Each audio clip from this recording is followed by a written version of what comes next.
What's up?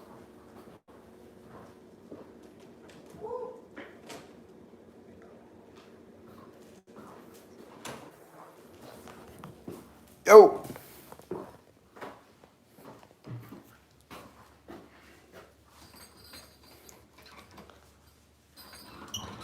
Pump faked and yada yada yada. See what we can keep going out here. Is this Wi-Fi gonna act right with me? How y'all making it today? We got Streetcar TV. Drop your cash out, Streetcar. We got you in there for David Harris, very close second. What's up, Fred? Pat. What's up, Pat? Another day, man. Trying to get another dollar if we can. Couldn't go around here and do a little work on the trailer. We want to clean baby up. Boy, that work. Ooh, look at that work hard there, boy. God, there ain't nothing to it, Square. You see him shine over here, Big Daddy. You know it is what it is. Oh, man, you was in Preston? What's up, tiptoeing? Tiptoeing, hold up. I got to click on your stuff and say add moderator. Tiptoeing and now a moderator for your channel. Congratulations, tiptoeing. Boy, you be hanging around. That what happen when you hang around. Marie, who you told today, Marie? I know you ain't letting nobody.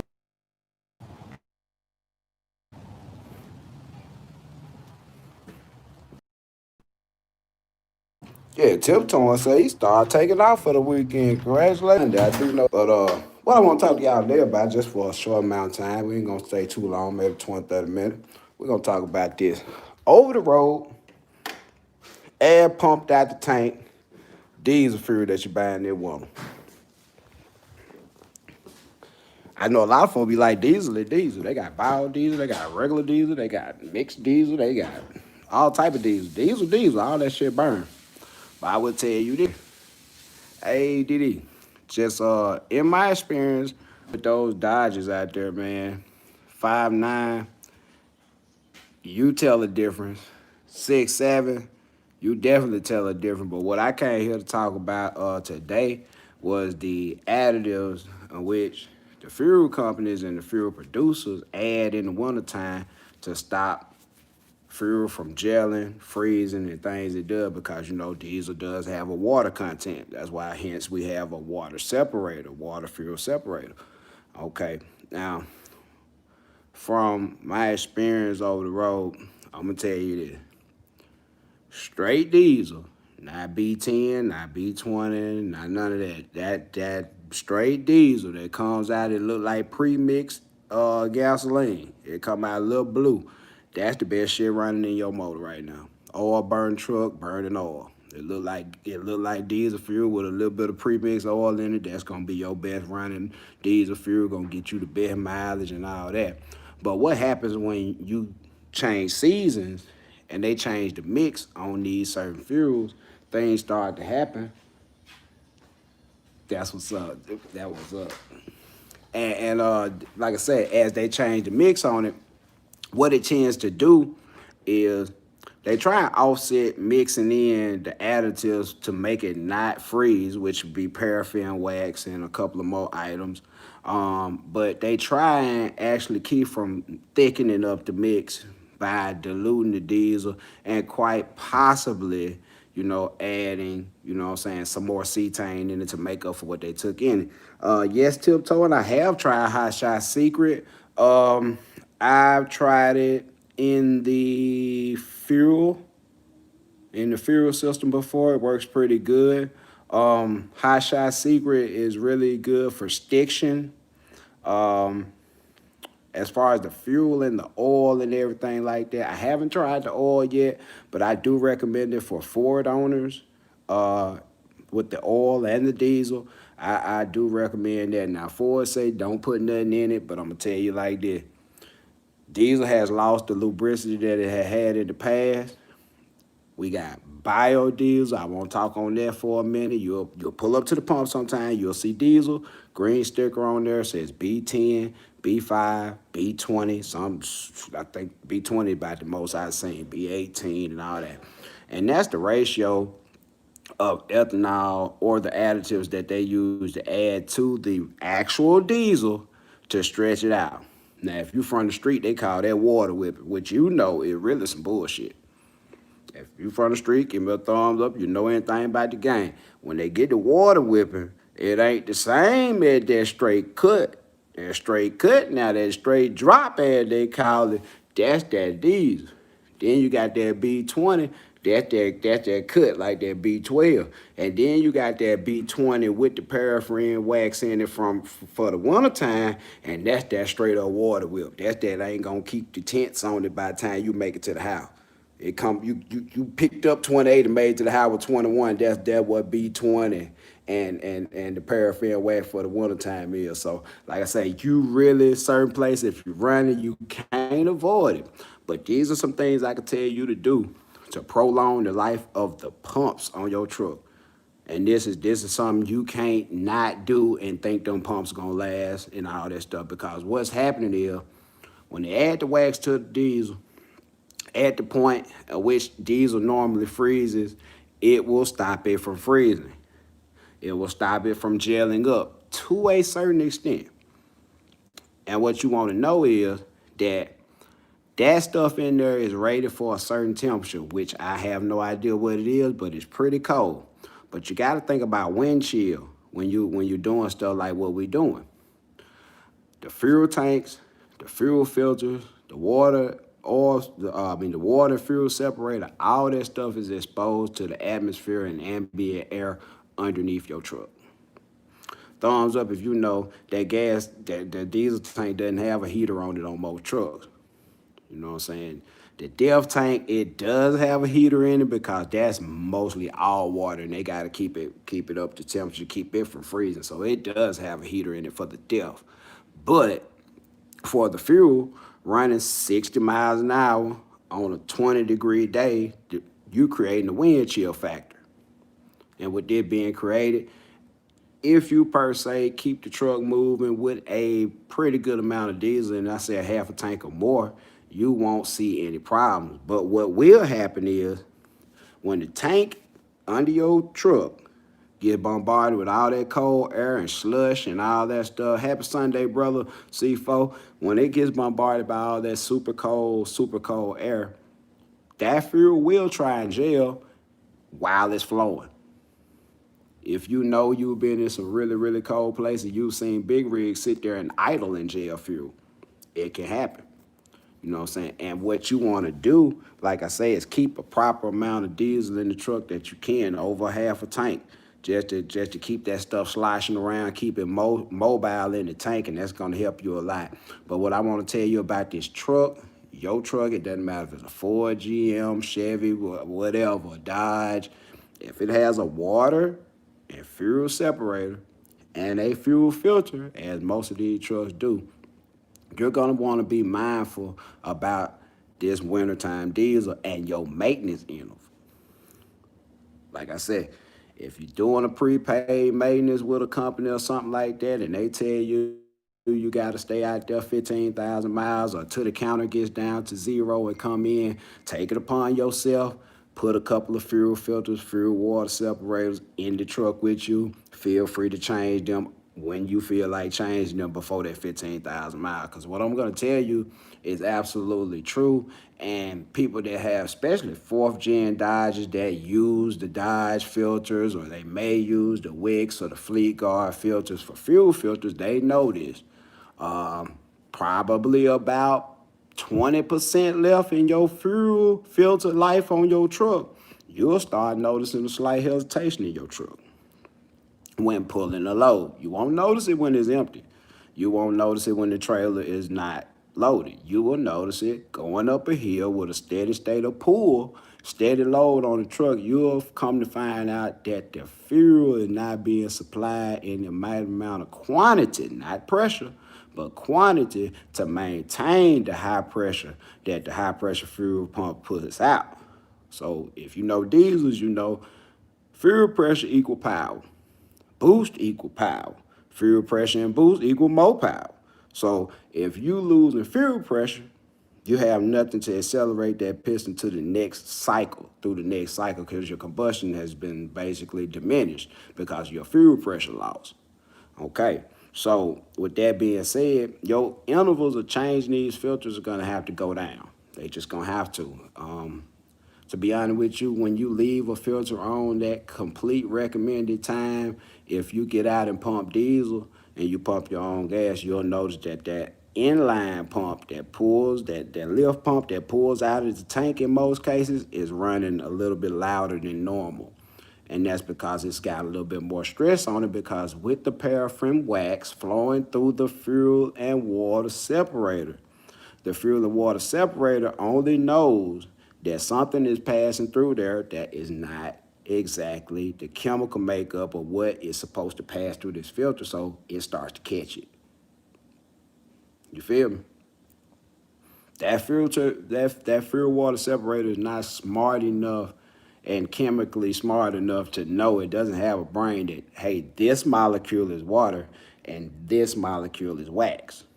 It just knows that something that doesn't fit the profile of what it's meant to filter is going through the system and it's gonna catch it. So that means your fuel and water separator is gonna fill up faster. So even before you get ready to change it, I say change it at 10 to 12,000 miles. Probably at the 5,000 mile mark, you wanna get under your truck, open the fuel water separator, drain it in an old water bottle or something, cap that, put that in the truck, keep it, dispose of it how you need to dispose of it. But you want to give that filter a fighting chance in the second half of its life, which shouldn't be any more than about another 5,000 to 6,000 miles after you drain it and put back up. But you want to actually dump the reservoir on that thing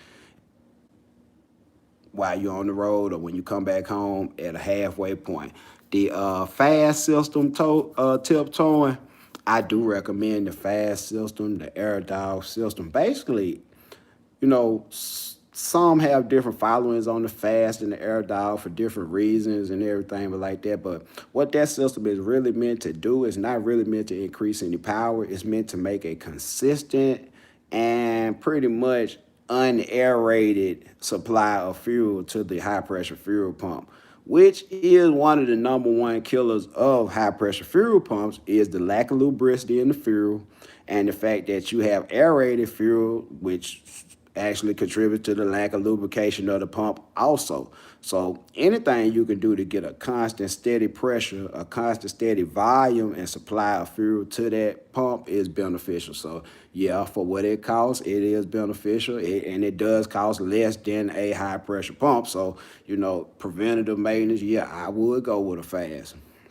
I'm saying I haven't done it to my truck particularly just because I have gauges that monitor my fuel pressure, my rail pressure, and my line pressure, and it has been within spec. It's adequate. I haven't seen any drops, but I will say this: when you get to the end, toward the long range of your fuel filter's average change, you will notice. You will notice that normally, if you look at these Rams, I got a 13, 14 model. It's like a mid-year. Some 14 shit on there and some 13 shit on there. So you got to kind of be funny when you go to the parts store with this truck. But especially in Durban, yes, sir. And anything with a CP4. That CP4 is not going to tolerate the bullshit, y'all. I don't care what Enterprise say. I don't care what your people at your dealership say about you got free oil changes and free filter changes for the diesel on. Go hold them to it, because the actual starvation of cool, unaerated fuel, which is very prevalent, you know what I'm saying, in low, below half tank situations. That's why I said keep some gas in that truck, man. Y'all don't run it down to the end, because every time that lift pump send air up there to that main high pressure pump, it's a skip that happens, because all this stuff being impelled by gears, flaps and gears inside that pump, and it's bringing fuel in, bringing fuel in, bringing fuel in. And these gears are coming together like this, and they're not touching. They're really not touching because the fuel is flowing in between them, and it's just like a film of oil, because diesel is supposed to be a high lubricity type of deal. If you waste some diesel on the wet ground, you're going to slip and bust your ass, because it has very high lubricity when it's straight diesel. Now you'll notice that now you pull up to the pump, whether it's bio, and want to blend or whatever, you'll pull up, especially with that bio, and you'll pump it, and you'll pull the handle out and look at it while you pumping, and that diesel green, y'all. Not a fan. Not a fan at all. Now that green, most time they're gonna say B20. That shit will stop a fuel filter up in the summer. I ain't no fan of that B, whatever, whatever, whatever. Now, if you got a third gen, it's not that bad. It only had one filter on the truck. It'll stain the filter, but it'll run. That's that pump. It'll take it. I just say, what's the best fuel filter to use? An original filter that's for stock like Duramax. It's AC Delco. Yup, yeah. That best fuel filter you gonna have. Anyone that'll filter the microns that the factory recommend, and then I just change it more frequently than the factory recommends. But yeah, winter fuel, y'all gotta be careful with it. It offsets your numbers. I'm gonna tell you this. Like, I'm not gonna say it's higher at the pump. It just depends on what's going on with the economy at the time. So the fuel prices do change. But what will change because of this blend of fuel is your maintenance intervals and your fuel mileage. Ask them smokers in the hood that be washing windows for $2, $3 if their water whip hitting like that straight drop, and they'll tell you. You feel me? You dig? Ask them smokers that be washing windows and got a little problem, and they be looking for something every 20, 30 minutes. Ask them, do their water whip hit like that straight drop? Just ask them. And they're going to look at you crazy as hell. But that's what I'm trying to tell you. That whipped up water whip with the wax in it and the bio and all that, yeah, that don't run like that straight drop. And you'll notice, especially if you got like a 5.9, because 5.9, the computer system is slightly less sophisticated than the system on the fourth gen. So they progressing through the trucks. The third gen, a little bit less sophisticated computer wise, but it does the job. And then the fourth gen is even more sophisticated, where it has control over pulses, over the injector pulses, and you got 3, 4, 5 events going on in the fourth gen, and you might have 3 events going on in the third gen, just as far as computer resolution and everything not being the same. So even though you gonna run the motor gonna run fine. The fourth gen gonna adjust a little bit more to that condition, and it's gonna start to fuel the engine more. That's the consequences of having diesel that doesn't explode with the same amount of combustion as other diesel fuel. You get less work out of each explosion, so you need to make more explosions, or you need to even make bigger explosions. You feel me? As a result, you burn more fuel. As a result, you push that pedal harder to go up that same hill you normally run in the summertime with no problem. And a compound issue with that is the extremely cold air running in the wintertime. Unlike a gas engine, extremely cold air is not as productive. You can have ambient air or slightly chilled air and it'll make more power, but extremely cold air in a diesel actually promotes power loss after a certain extent. When the temperature drops a certain amount, the combustion temperature drops a certain amount.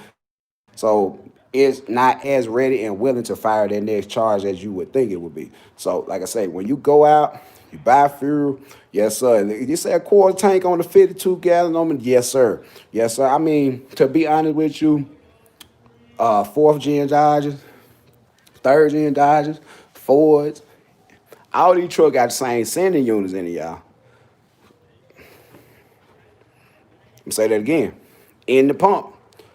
A fourth gen Ford, a fourth gen Dodge and a Ford around that year and yada, yada, yada, they got basically the same sending unit and lift pump in the tank. So these truck thing parts go out and they fail. Like, I got a funny little thing with my fourth gen. Sometime when it get to a half a tank of diesel, it start acting like it running out of gas. Other times it'll run all the way to the red line. If I ain't got no trailer, I'm just putting around. I run it all the way down to the red line and nothing happens. And then sometimes I put a trailer on it, no weight or just whatever, and I get out there and it get down around a little bit below a half tank, and I get a hesitation. I'm like, oh, wait a minute, let me go get some fuel in this motherfucker. You know what I'm saying? So, like I said, winter brings about new changes and challenges, not just the weather, but you got a lot of stuff working against you that you can't really quantify. You can't change. You can't. Ain't really nothing you could do about it. You know what I'm saying? If you know somewhere that runs real straight diesel, when you pump it out the pump, it's clear and it got a blue tint to it like pre-mixed oil. If they got that, and even if they put the wax in it, it's still gonna run better than that B20. It's gonna run cool on the exhaust temperature than that B20. It's gonna deliver more power than that B20, and as a byproduct, you're gonna get better mileage. So, like I said, as you come out there winter, this stuff already in effect. In a lot of places, they put a lot more of it. In very cold places, you go to Colorado, Utah, Wyoming, up there around Highway 80, 90, and all that there. That shit loaded down. I'm talking about that diesel right there. If you let a drop of that sit on a piece of paper and just dry, it's gonna be oily, but it's gonna have a film on it. And that right there contributes to death problem. So I want y'all to be mindful about that too. That problem on that truck, that problem become an even more difficult to manage problem in the wintertime, because I don't know too many people that cut their truck off in the wintertime and just freeze. You're gonna keep it running. Like I said, the cold air is inhibiting the combustion temperature that's needed to really burn that fuel off right and not leave a lot of soot and tracking and chemical tracking down through your DEF system. So with that being said, I advise you, if you park it somewhere it's extremely cold like that, if your truck has the high idle feature, we're gonna run that high idle feature like we have in a read cycle. We're gonna run that thing at least in an 8 hour period of time sitting overnight. We're gonna run that thing. Yup, shell gas. Yup, but all the shells ain't the same because they got different people on the company. They getting gas from wherever, and it'll say on the pump, this is not shell gas. So yeah, if you know a shell or somewhere that does that light tinted blue diesel, that's the shit right there, y'all. That's that straight drop for real. Let y'all know that. But like I said, when you pull up, pump what you got to pump. Just keep in mind your maintenance intervals on the fuel filter finna drop. I always advocate doing a mid-cycle drain on that water, fuel water separator. When it get about halfway through the mile, go ahead and drain it and just take some of that pressure, some of that suction, and some of that restriction off of the lift pump. It'll last longer. I haven't had to put any pumps on either one of these trucks. Now my 5.9 a victim of a bad drive right now. That truck sitting there, I got to put a high pressure pump on it, not because the pump went out, but because he dropped the clutch so hard, he cracked one of the fittings on the pump, and it's actually broke off in the pump. So it ain't no way to get the fitting out. I just got to put a new pump on it. And as a result of that heavy low vibration and that big serious jump that happened, and I'm talking damn near picked the tires up off the ground with the truck when he dropped that clutch like that, because it's a real clutch in that truck, you know what I'm saying? It actually cracked the front structure of that motor. It actually cracked that front timing housing on that truck. So, later on, we're going to get together and I'm going to take y'all on a little journey, show y'all how to put a whole timing cover on a Cummins, time it up, put it back together, high pressure pump, and everything go in the front of it. And I'm going to show y'all how to do that. But at the same time, I'm finna put a video together because I'm out here, man. I'm doing my thing. I'm finna go around here and redo the bearings on the oil bath axle. I think I'm gonna record that for y'all because I like grief. But my homeboy asked for oil. He had a tie problem, and he came. Hey, I brought it around here, and with that tie problem, take the tie off. You see that the drum then pushed out probably about a quarter to a half an inch. A lot of folk wouldn't have noticed that. They'd have put that tie on there, rolled on, and next thing you know, you'd have had an axle on fire. So we don't rock like that. We looking at everything. So what I'm finna do is go around there and break that axle down. I'm thinking that the brakes gonna still be pretty good because they need adjusting out because they grabbing right now. They holding the drum on.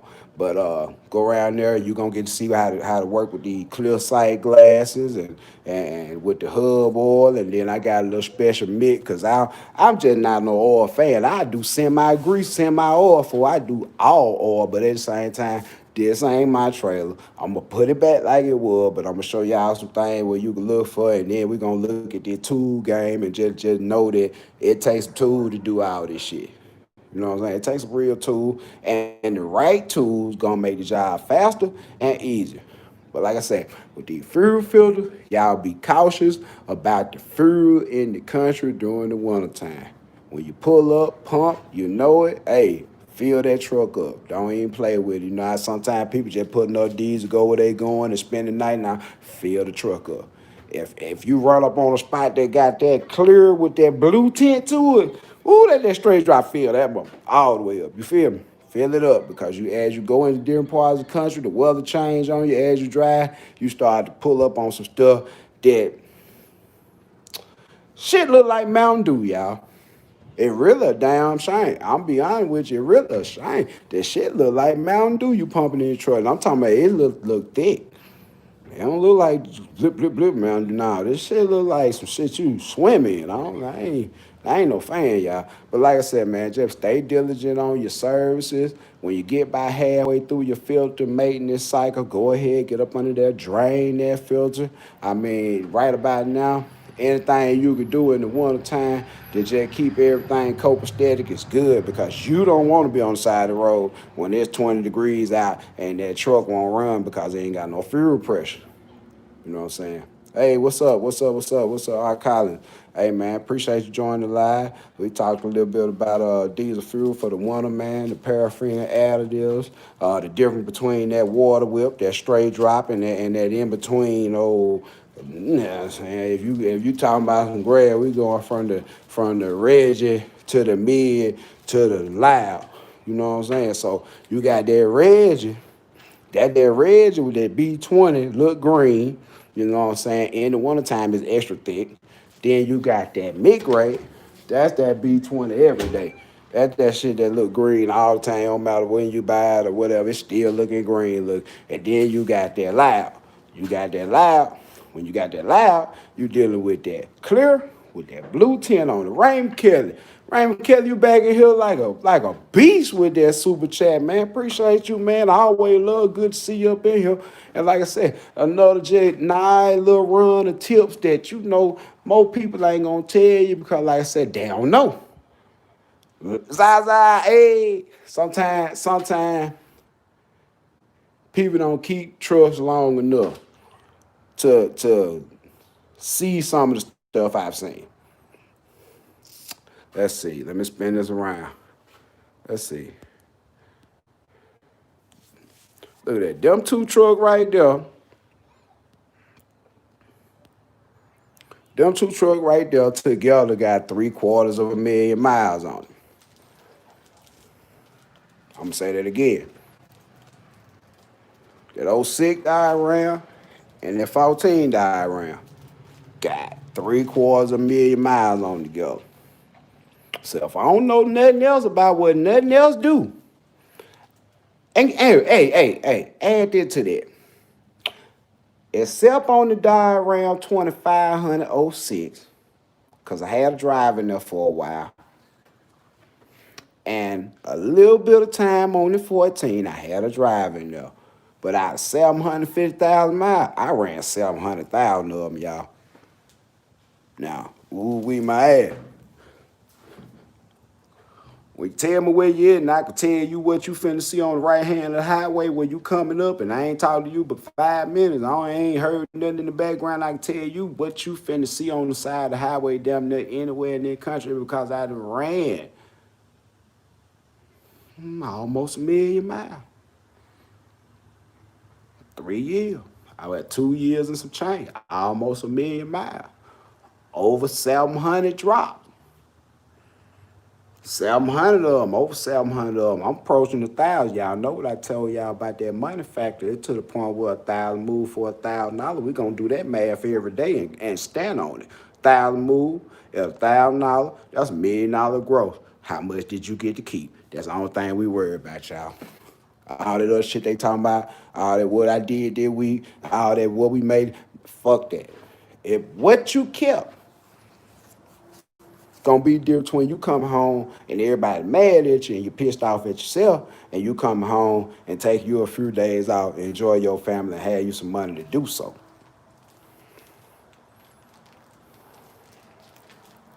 Hey, Marvin Taylor, man, what's up, bro? Boo, hey, give him a pound, man. He always slide up. Man, you be tarty to the party. Like that GM plant in Flint, bro, you was on it. Hey, man, I'm telling you, bro, hey,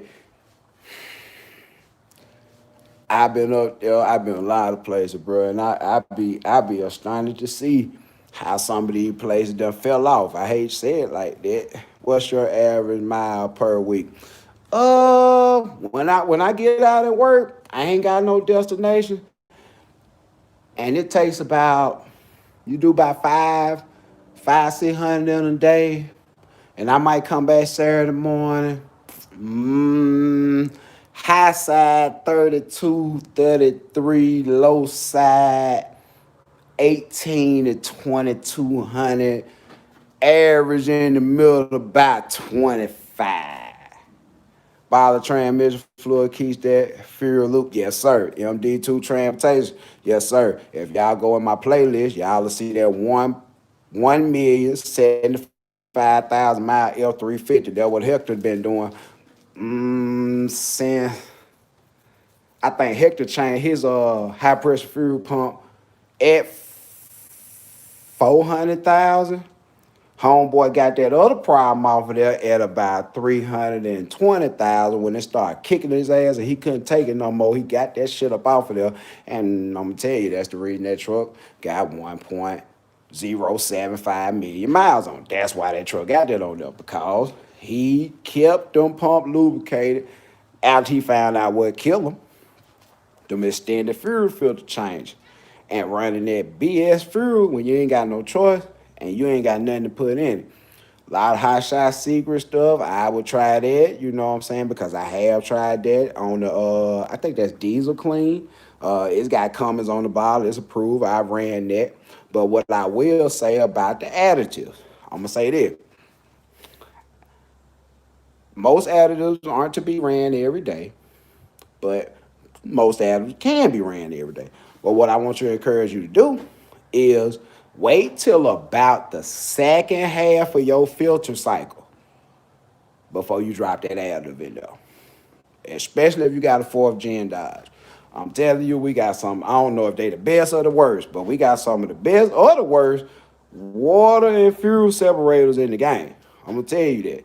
This shit catch some water like crazy. And they don't know the difference between a lot of stuff that's flowing through that pump, i.e. additives and stuff, and it start to catch that stuff. So what you want to do is at your mid cycle draining that I be telling you to do, drain it, close it back up, cycle the key a few times, let that fill up, and then put your treatment in there about on the second half of your filter chain. Because I'm just be honest with you, the additives are good, Diesel Clean, all that stuff good, but it's some stuff in there that will upset some fuel and water separators. And I ain't gonna say in a bad way, but they cause that joint to clog up. And you don't want to put a fresh filter on there and do it. You'd rather run that additive through a filter that's almost on the way out. And then as soon as you get that whole tank of additive ran through there, boom, you time to change filters, you get that on there, fresh start, everything clean, and you ain't got to worry about it.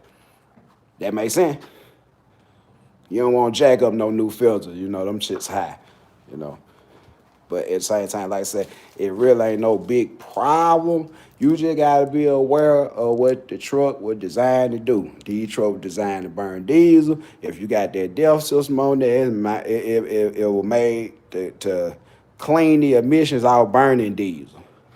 And a couple additives and things, chemicals they know they putting in the diesel. But one time it's a little different. Like I said, you got that water whip, you got that halfway, and then you got that straight drop. You got that fire, you got that drop, and then you got that it's all right, and then you got that straight garbage.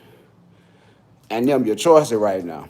So they making that straight drop with the paraffin rack be alright. So if you can find some clear diesel that got that blue tint to it, just be knowing it's got the wax in it. Ain't nothing you can do about it, but that's your best chance of burning some clean diesel and not really starting to wreck up them DEF filters and stuff with the extra idling, because that extra chemical burns off with a signature that goes through the filters. And when the chemical reaction happens with the urethra and everything like that, if the chemical makeup of what's going through there doesn't match the chemical makeup of the reaction of the plates inside of there with the precious metal that's on there, it will begin to clog that filter. It will actually begin, in some cases, depending on what the chemical is, it will actually begin to melt that filter and cause a larger restriction and a bigger problem. So, like I say, nighttime you idling, even if you got that problem off your truck, in an 8 hour period of time, I want to see probably like 30 minutes every other hour of getting the idle up on that truck. We're going to get them compression temperatures, get them combustion chamber temperatures back up on that truck so we can burn this stuff as cleanly as possible off this engine and leave fewer deposits that we can, and help this stuff last a little bit longer. If you keep the temperatures up in the DEF system, it'll run a lot cleaner.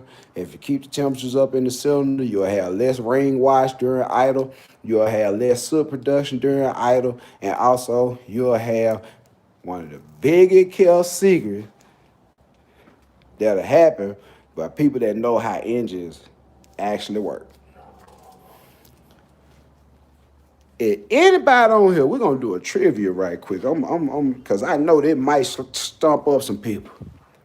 What internal engine part in a diesel, gasoline motor, whatever, what internal engine part oils the motor? What lubricates that engine? Anybody. I'm taking out school one time. What lubricates an engine? Anybody.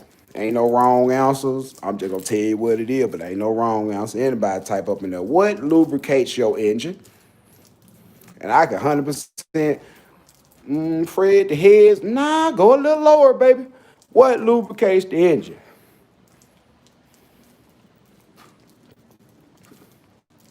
What circulates the oil and lubricates the engine? What circulates that?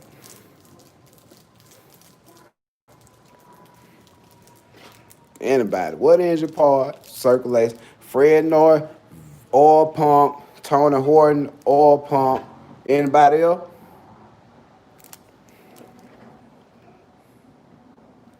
Anybody else? All right. Y'all two guys said the oil pump. Oil pump, Art Collins. That is the most logical answer, but that is actually incorrect, y'all. Raymond Kelly said a piston. I'm gonna drop some knowledge on y'all. Blinker fluid. One way Doug said a blinker fluid. AJT, you got it, boy. AJT Journey, the crank. I'm gonna tell y'all something. The way an engine is designed, the oil pump only provides volume. It doesn't oil the motor. It provides a suction from the reservoir and provides volume to the system. If you know about the engine, hey, cocaine, if you know how an engine works, you know that volume alone does not oil the engine. Turning volume into pressure and moving it through the engine oils the engine. Now, for you guys that have had old schools or ain't all y'all got new trucks, how many of y'all ever had a truck that went low on oil pressure?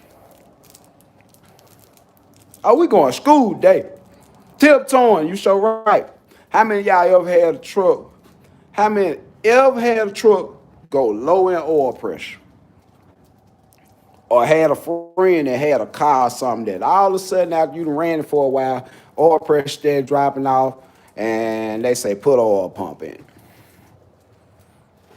Now, I'm gonna tell y'all why the oil pressure went low in the engine. Oil pressure is provided by restrictions. If you turn the faucet on without a hose on it, you got volume. Just running out on the ground. It ain't that much pressure. When you hook the water hose up to the faucet, and run it, the pressure goes up a little bit because you confining the water inside of the tube and you creating a little pressure. Now, when the water gets to the end and you put your thumb over there, you provide the restriction necessary to perform what's called pressure building.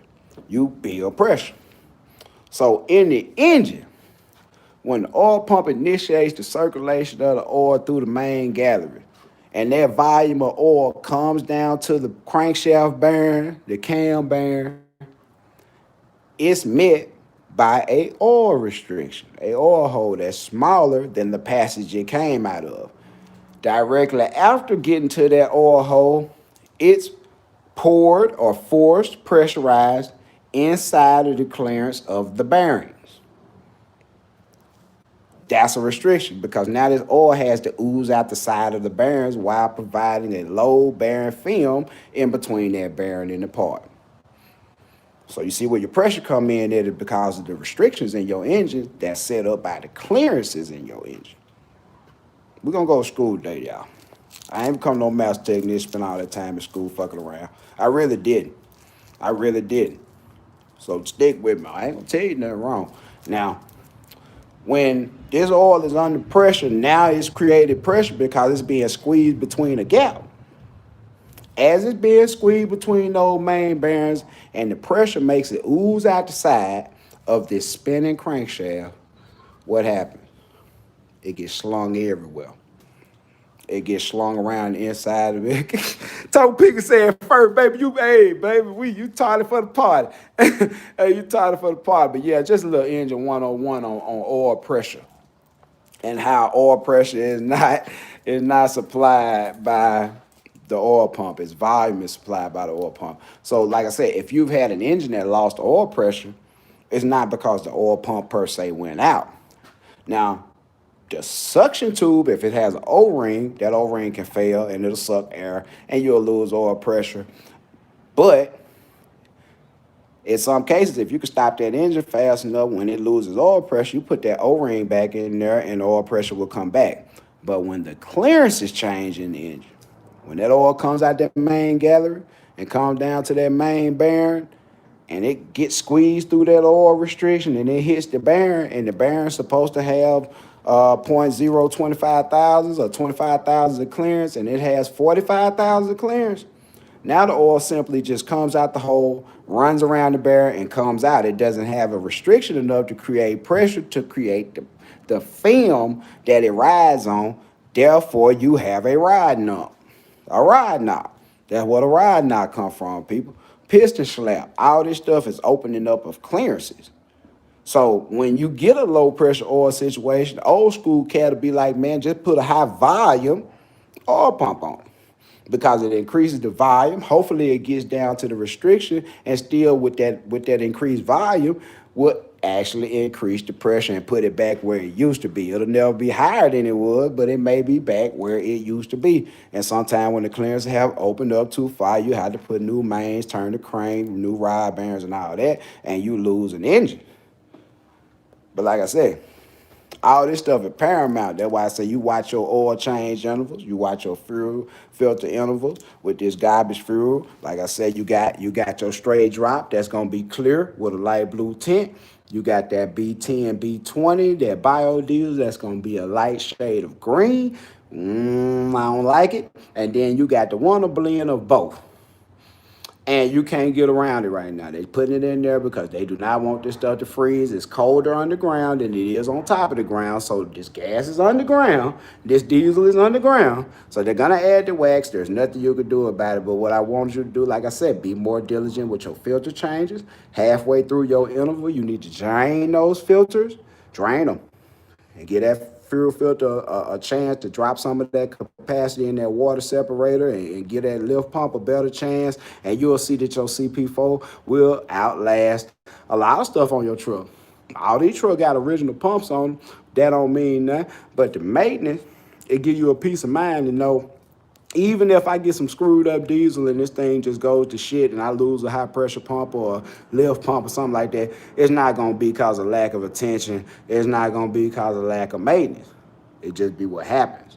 But like I said, to prevent a lot of this stuff, you gotta shorten up your intervals on your changes for your fuel filters, your oil filters, all this stuff. These are working trucks. This is an everyday job. These miles add up. You know, somebody asked me about the average miles on a week. When I'm working, average mile gonna be about 25, 2,700. Really, if I'm doing what I normally do, it's gonna be close to 27 to 3,000, maybe 32. I might feel froggy and leave out on Sunday night and come back Saturday evening. You know what I'm saying? Depending on where the money at, how far I got to go, and what I'm feeling like. If I got my wife with me, motherfucker, I might not never come back. I got Bonnie, I got Clyde. I'm Clyde, she Bonnie, I'm in there, and she in there. Get what? That's all that matters to me. What going on about this house and everything. So like I said, when you look at total mile ran, it ain't absurd to run 15, 17, 18, even 20,000 miles a month. That is not absurd. If you stay out 4 weeks, 5 weeks, and you ain't doing no resetting on the weekend, coming out midday Sunday, driving to the next destination, you do that for 4 weeks straight, you'll be racked up 15, 20,000 miles. You ain't got to worry about it. And it'll be time, by the time you come in, where you should at least did one drain on your fuel filter, and you need to be ready to change them. And I don't suggest waiting them 15,000 miles. That was gonna kick your ass with the prepaid maintenance stuff. Like I said before, if you got prepaid maintenance, you got a rental, you got a lease, you got a truck you buying, they say you got free oil change to whenever, free fuel change to whenever, still go buy you some filters. Keep them with you. If you're doing this every day, learn your truck. Stop taking time to listen to your truck. Truck gonna talk to you. When you pull up, pump that diesel, listen. You can hear the lift pump running sometimes. Sometimes it's louder than others. You know one thing, if that pump running a little loud, that means that pump under a little bit of stress and something going on. It's sucking through a filter, so it might be the filter. I think I should drain that. If it ain't 5, 6,000 miles on the filter, I think I should drain that and relieve some of that restriction off of it, get a head start on the next cycle, and I'll be ready to pull that filter out. But more people don't do that. Especially, like I said, if it's prepaid maintenance or run or something like that, and they telling you when to come in. If this stuff is really gonna determine whether you make money or not, if these trucks gonna keep going, if Enterprise, whoever got these trucks, say, I ain't got no more trucks, you gotta keep that one, and you end up putting 100,000 miles on that truck, can you make it so that truck had a lead probability of going down? Tip Torn said he changed his fuel filters at 8,000 miles. Yes, sir. I can't argue with that because at 8, I beat and drain mine at probably 5. And about 8, I'm looking at it like it's about time for him to come on up out of there. And I lollygag until probably about 10. And by 10,000 miles, 12 at the most. That oil, them filters, all that shit. But like I said, in the wintertime, like I do 12,000 miles. In the wintertime on them filters in that oil, we doing 10, 11, 9. Just when and to be honest with you, you'll notice that month to month, you probably run probably 8, 10,000 miles a month, just, just not doing nothing major. Regardless of what happened, if you run them 8, 10, 12,000 miles a month, every month, that shit need to come up out that truck. I don't care. I don't care. I mean, I really don't even keep up with the mile like talking about it no more. I look at my counter in my truck when I reset it. I see it get down about 30. I know it's time for everything to go. And that's included if I'm out on the road and I see it get down about 30% left. I know when I come home, if it's still 3,000 miles away, when I come home, all this shit got to come up out that truck. Because and cooling. Come on with your cooling, y'all. Y'all boy been running antifreeze and mostly water all summer and been getting away with it. Put some antifreeze in that damn truck. Check your ratio. Get your little tester, $5, suck some out of there, see how the little ball float, and be diligent about that because, like I said, the properties of antifreeze, it'll make you change that filter much earlier. Yeah, yeah, that's what I'll tell you, Tiptoeing. Yeah, with them additives, I recommend adding them additives and all that on the second half of your filter life because, like you said, adding them additives make you have to change the fuel filter faster because, like I said, the molecules in this stuff ain't readily passing through this water separator. That's why I said once you drain it, you probably about 5,000 miles in on that fuel filter, drain it, Cycle that key 2, 3 times, let it fill back up. Put your additive in your auxiliary tank or your regular tank or whatever. Run all that diesel through. You should have another couple thousand miles on the truck by then, and you're ready to change filters and come back ready for the world, brand new and fresh. You know what I'm saying? With no issue. And that's how I do the additives and all that. But one, like I said, you can't get around that diesel fuel in the winter. But like I said, that fuel is not as efficient. It doesn't burn the same. It's gonna affect your gas mileage. I want to see some high idle situations when you're sitting overnight for 8, 10 hours. We want every couple hours at least high idle that truck for about 30 minutes just to get the cylinder temperatures back up, just to warm that exhaust back up. We finna get some real cold months here, y'all, and I want to see you guys have trucks that last. And like I said, if it's too cold to go outside and stand there for 10 minutes. 10 minutes. Man, bad ass cat from there, though. 10 minutes without your hands starting to ache. I ain't say get cold. I said if you 10 minutes after being outside, you walk to the truck stop and back to your truck without no gloves on, and your hands physically start hurting, don't cut that truck off. I don't care what they talking about. I told y'all before, I run distant. I run from Mississippi to Seattle. I run from Mississippi to Oregon. I run from Mississippi to Nevada.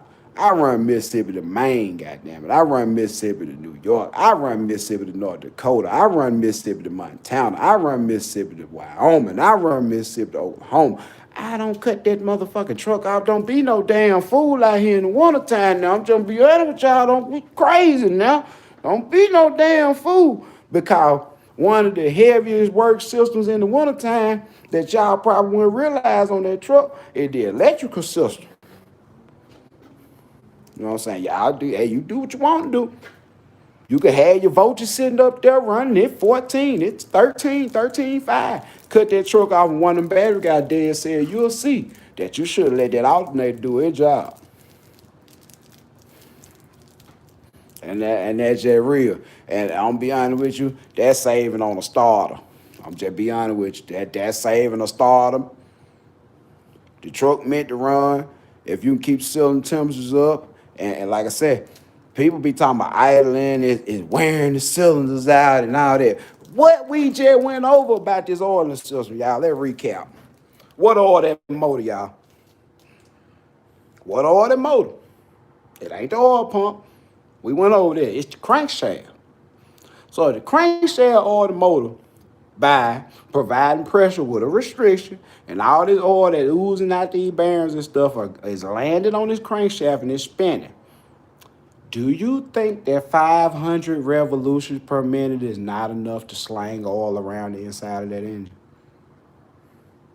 What's going to happen and what's going to cause the most wear in that cylinder and glazing is lack of cylinder pressure and heat. It's not lack of lubrication. If you spin anything 500 times in 60 seconds and you dump water on it, everybody around you gonna be wet. Thumbs up, that makes sense. I'm just saying, we gotta look at what has been said. The crankshaft is spinning. Yo, tachometer in your truck say, hey, this crankshaft is spinning 600 RPM. We're gonna say revolutions per minute. That's a real number. Every 60 seconds, this crankshaft spin 500 times. So we're gonna say this crankshaft at idle is spinning about 9 times, 9 complete rotations in a second. You think if you pour oil on that, it ain't gonna slang everywhere in that motor? You ain't gotta have that engine sitting up at no 11, 12, 1500 RPM. Now you need to run that semi up to about 1100 RPM just because of the stroke of the engine where the crankshaft is. It has a long way to sling that oil up to coat that cylinder wall. But in a short block, what I call a small block ass diesel, the deck height on that diesel ain't even 8 inches. Forward same way. Anything with a crankshaft, same way. If you have the volume of oil there and it's spinning and this shit oozing all over what it's spinning, don't tell me that lack of lubrication is what scuffs pistons. Lack of tension on rings, lack of back pressure from combustion, it what makes that ring glide across that cylinder instead of sealing on that cylinder. Because the pressure of combustion forces the ring out from behind. You feel me? That way you can run low tension rings in a high performing race application. Because the tension on the rings ain't what's sealing it. It's the combustion pressure going behind the ring and forcing it out against the cylinder is what creating your seal. That's why when you break an engine in, especially a diesel engine, they tell you to keep the RPMs up and load the fuck out the engine because it's pressing those rings against the wall. It's getting a bedded in wear pattern. And I want to say this. Don't think them rings just sliding up and down. They ain't just sliding up and down. Just like the tappers on the crankshaft. They not just sliding across the cam. Everything's spinning, y'all. Everything on a film or oil, and everything is spinning. It's spinning. That lifter riding on that cam is ground with a taper on it. So when that lifter rolls over that lifter goes up and down, but it's not scrubbing. It's spinning.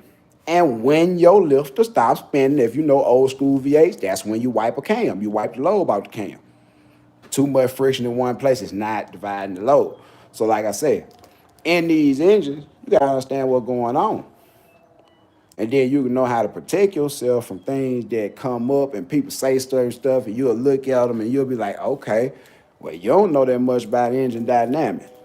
That's something you might not know that much about, but at the same time, keep having that RPM up and feel like that's lubricating the engine, but it's serving a dual purpose. It's up in the heat in the combustion chamber, it's getting your cylinder pressure up, and it's doing what you're trying to do. Keep from scuffing the cylinder and glazing it, but at the same time, that's not why. That ain't why. But like I say, a lot of stuff going to the mechanics of keeping this stuff going. The more you know, the better. I'm going to try and enlighten you as much as you can. Watch that diesel fuel. If you come across that clear with that blue tint on it, man, pump as much as you can pump. Go get you a drum and go get some more of that shit. But right now, like I said, be diligent. Watch the kind of fuel. Sometimes you just have to pick the nozzle up just a little bit or cut the nozzle off and then pick it up and let it drip, drip, drip. And you can see what they selling you ass. To the point where that green, I don't like that green. But at the same time, you ain't got no choice. So like I said, keep the fuel filter chain, man. Love. Hey, I appreciate y'all hollering at me today. I'm finna go around here and do some oil bath axles. You know what I'm saying? I'm probably put together a little video and publish that a little bit later. Finna go around here and do that. And like I said, man, hey, keep y'all self encouraged, man. Be safe out here. The winter is a crazy time of the year.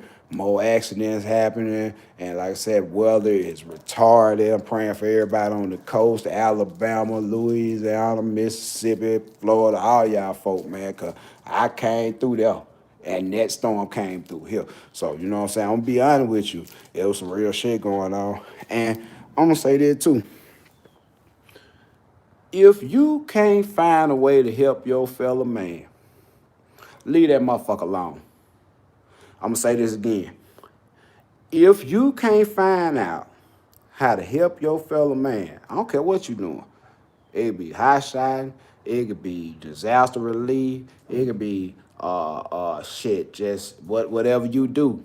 If you can't find out how to be a service with what you doing and you say you help people, sit your motherfucking ass down.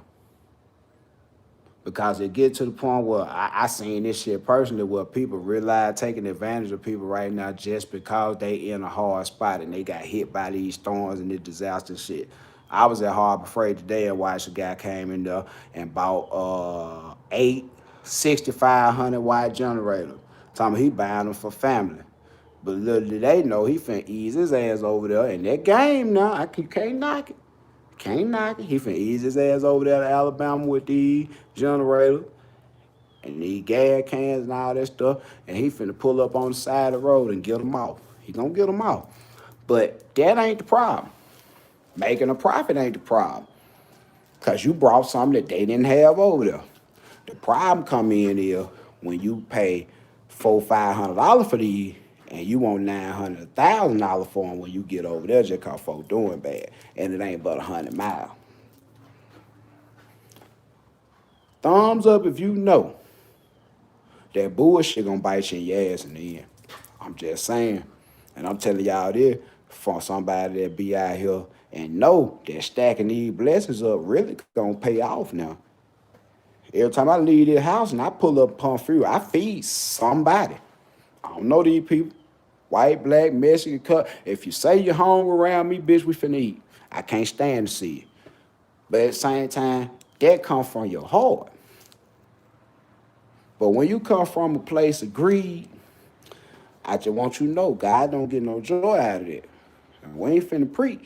But I'm just be real. I'm trying to tell y'all about life because this motherfucker is a circle. We are all interrelated. This is a circle. That's why I said on the other video, y'all don't panic. And don't come out here and scare everybody and have these folk panicking, because the panic alone or what you say the market gonna do will have people inclined to get on the phone with that broker. And when the broker starts slashing the price on it, they be like, man, that's just what's going on right now. I'm gonna take it. And the shit ain't even happened yet. That's what happened in 2019. That's what fucked 2019 up. People with their loud ass motherfucking mouth running their mouth about some shit they really didn't know about, just piggybacking on what all these other companies say. Why them folk were running off with the money. All them lease truck went back, all that company owned stuff went down, all them drivers on the side of the road, them folk ran off with the money and told you what they wanted you to know about this situation. And you gotta understand that everything what it look like. But as a result of them clowns doing that, put that in the media, you got people that really ain't marketing analysts, that really ain't got no low cost operation, repeating bullshit they know nothing about. It's a difference between that shit fell out the bottom and everything went down, and these people saw the decline and elected to get out the game. It's a difference. If you not been here long enough, or you have not been in a situation long enough to watch the market and see what happens and know that these folk be getting the fuck over, shut the fuck up. Shut it up. Don't make it bad for me. Don't make it bad for the next man. Don't have these brokers thinking, well, I could push the agenda about what's going on in the media right now with all this, that, and the other. Yeah, they tried that at the beginning of COVID. Sure did. They tried it. They tried it for a hot 2 weeks. And everybody came on out from undercover with all that damn extra freight they couldn't move and all that. And all them people that were playing game, they freight sat on the dock.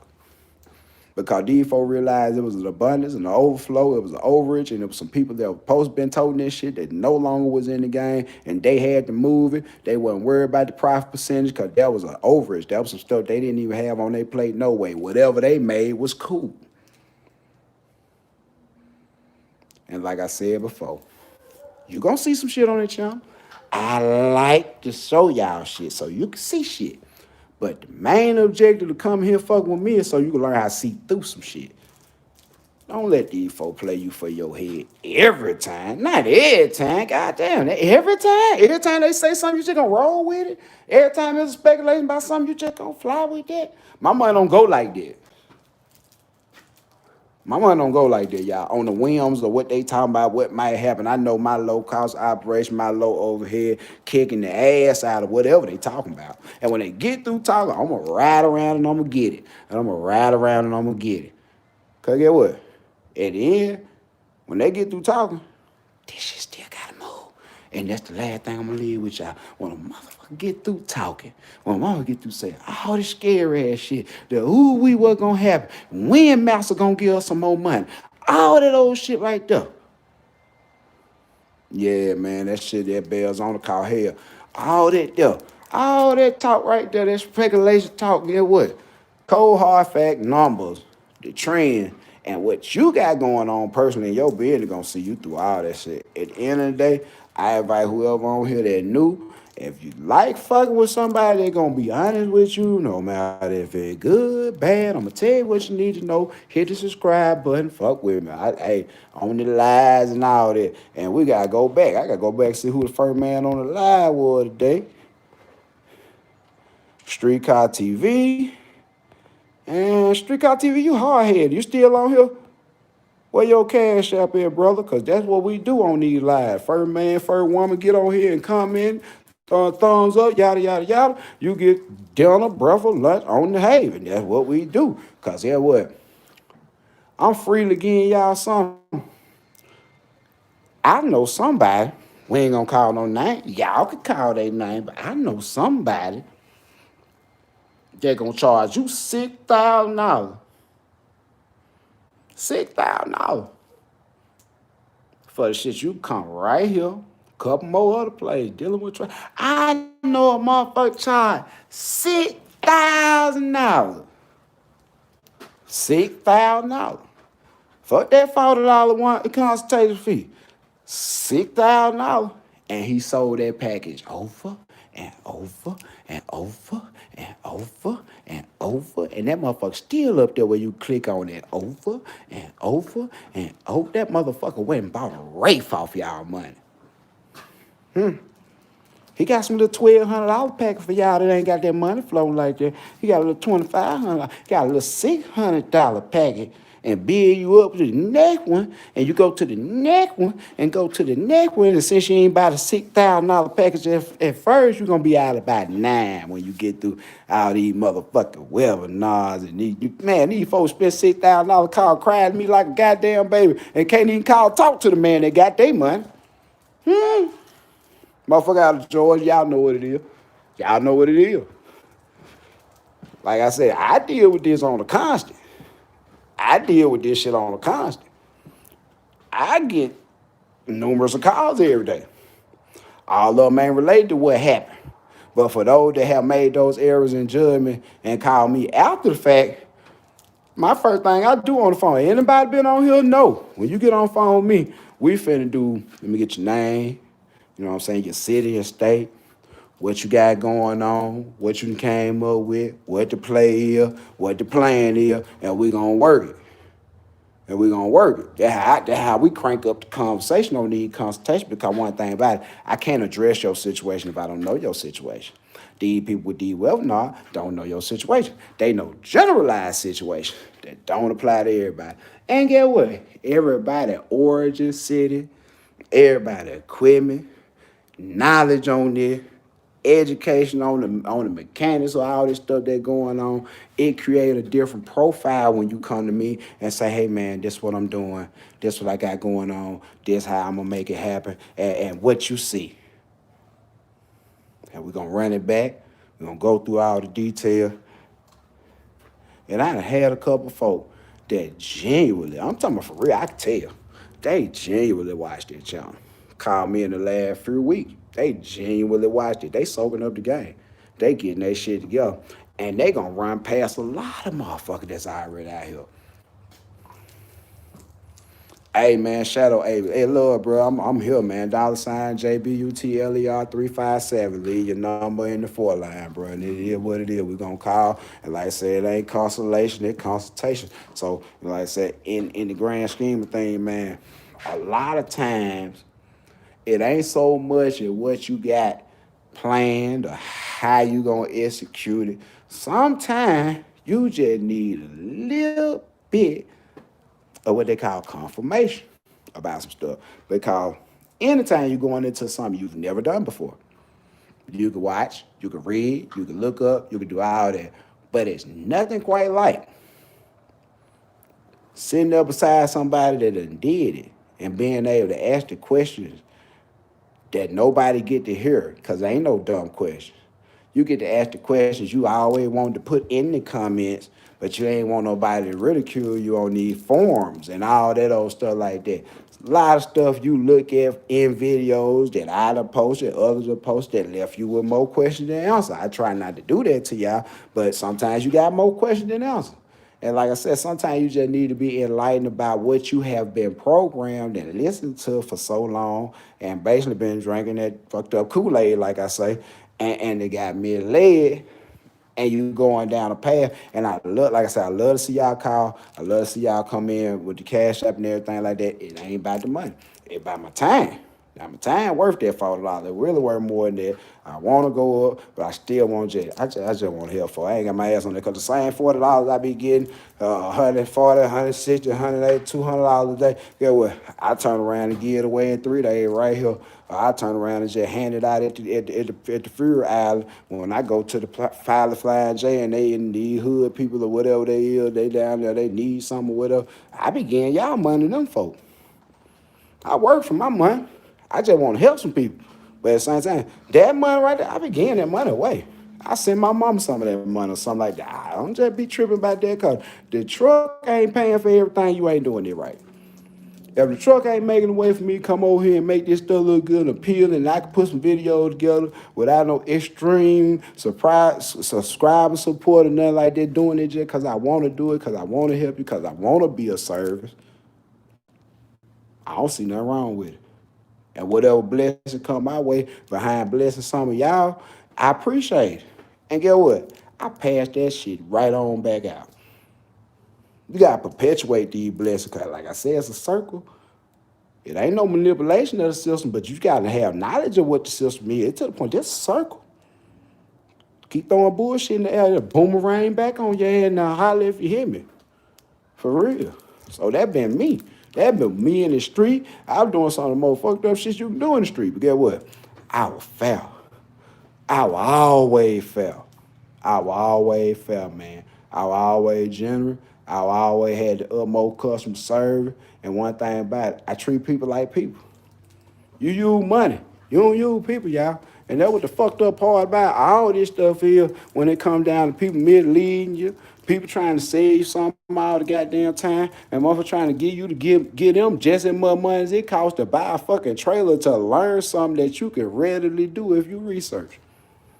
I ain't going. I'ma lose some sleep.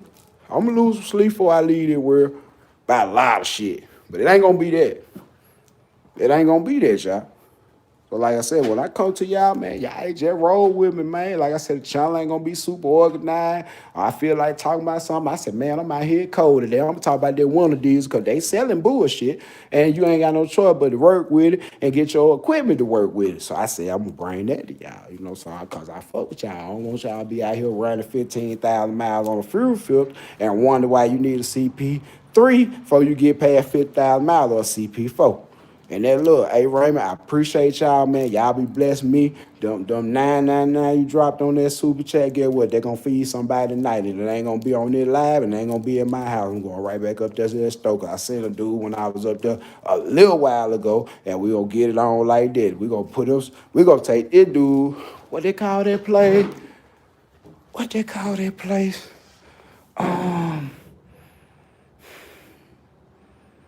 They make some good ass sub sandwiches and shit. Ah, fuck. Yeah, I'm gonna take them now. I'm gonna go. I probably just go get them and drop them off over there. Either go get them and go pull up on him and ask him what he want, and then I just go get it. But appreciate that, cause that probably be at least half on whatever we finna do for him or whatever like that. And that's how we rocking, baby. For real. Y'all ain't gonna tell me I drove back from Colorado, 1,800 miles, no fan clutch, traffic cooperated, weather cooperated, motor didn't run hot, didn't lose no transmission, and get what? Ain't many folks say they drove 2,000 miles without a proper cooling system in a truck pulling a load. Man, motherfucker better stack these blessings up for real. I know God be with me. That's why when a motherfucker play with me, I'm gonna give you 110%. Cause I know I ain't buying nobody. I'm doing the best I can do to keep everything 100 and all the energy around me be 100 like me. So get what? When a motherfucker play with me, I'm gonna give you every bit of it. I'm gonna give you every last bit of it. Cause I know I ain't bothering the soul, and I done made some real change in my life to where I know I ain't bothering the soul. I ain't bothered nobody a long time, but get what? I ain't in nobody way. So when you fuck with me, that's what it is. I'm give you ass 110% for real. Kitchen sink at your ass. So, you know, like I said, in this game right here, you gotta keep everything in focus. You can't lose focus of the stuff on the peripheral while you concentrating on the stuff straight in front of you. All that peripheral stuff that seems like it's irrelevant until it hits you in your face is the stuff you supposed to been watching all the time, like this Fury.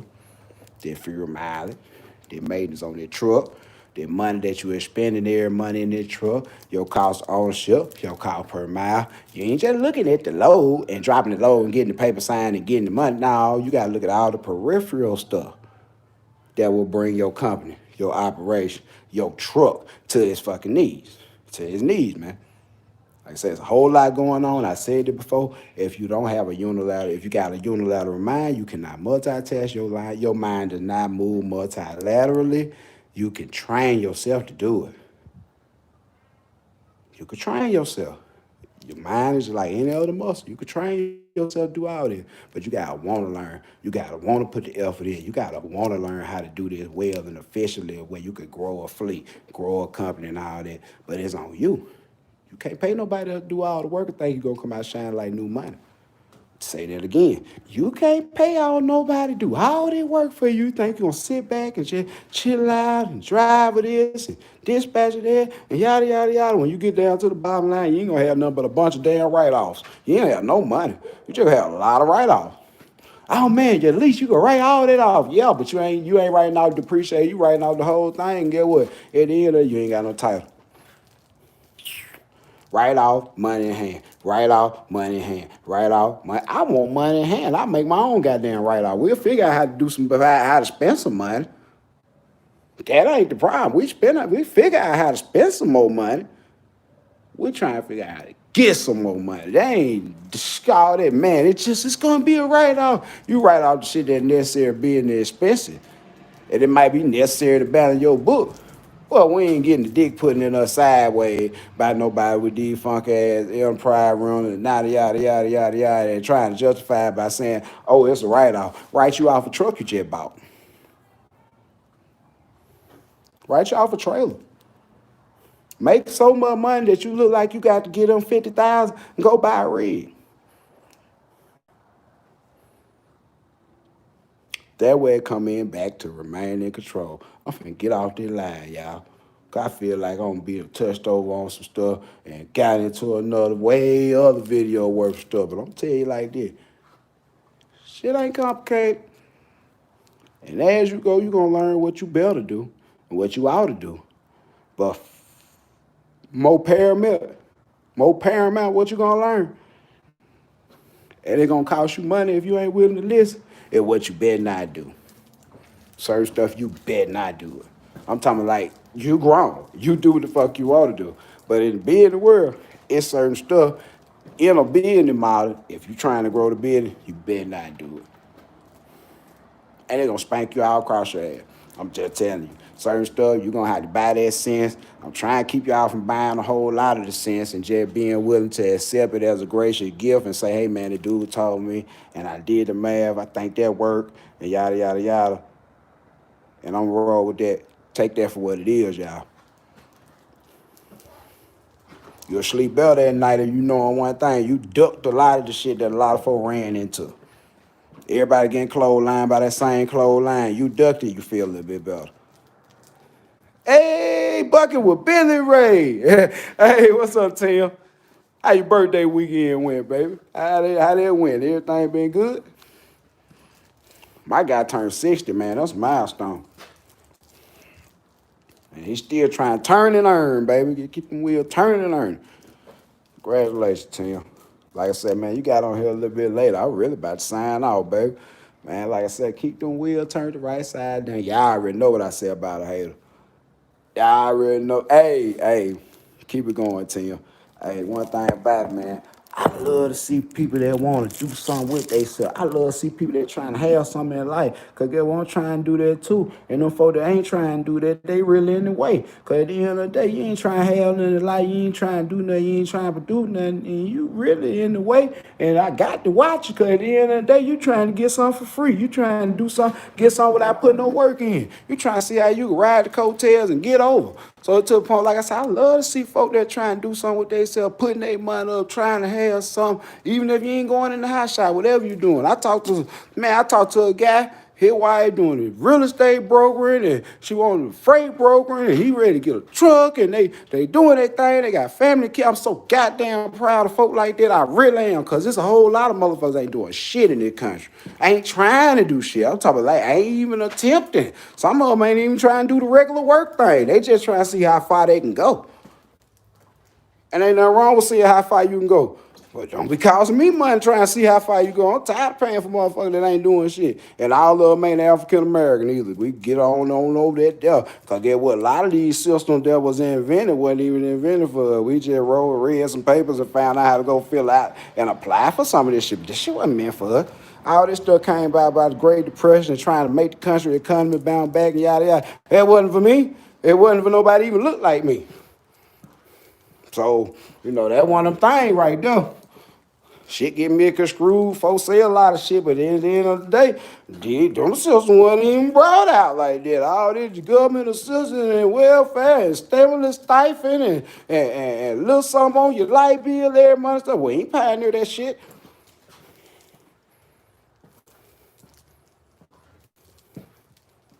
That was meant to pacify the masses of people that had been programmed to not own shit. Yeah. And it wasn't by no color. This indoctrinated into this country from the very beginning. Because you got to understand how the system works in this country. Without the worker, without the real taxpayer, without the middle class, without the low working class people, this shit don't function. Shit don't function. That's why they keep screaming. Most small businesses fail in the first 2 years. Most small businesses fail in the first 2 years. Most small business, they don't last the first 2 years. Yeah, what? That's a discouragement. That's a distraction. That's the shit keep you going to work, getting taxes took out before you see your money instead of getting them the taxes you feel like you owe them after you make your money by owning a business. Even if it ain't nothing but a lemonade stand. Just being real with y'all. You think about this. I'll tag brag the people that really pay for this country.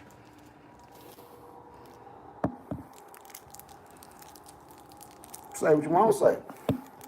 And less of people in this tag bracket are going to work now. Hence the deficit going up and the stimulus, yada, yada, yada. With less people going to work right now, and more people venturing off into owning their own business and starting it up. Some folk had some money and they ain't went and borrowed nothing. So get what? That ain't contribute to nothing. That contribute to somebody getting financially free without the aid and assistance of any outside people. Hence what I did with that company. When I started that company, I was working on Mercedes. I was technician doing Mercedes, had a Mercedes business. And get what? Parlayed that money. I ain't gonna get no loan. I ain't had no motherfucker for shit. I wait till it was time. And I had my money saved up and all that. And now a motherfucker can't tell me shit. And that was when I was fixing Mercedes.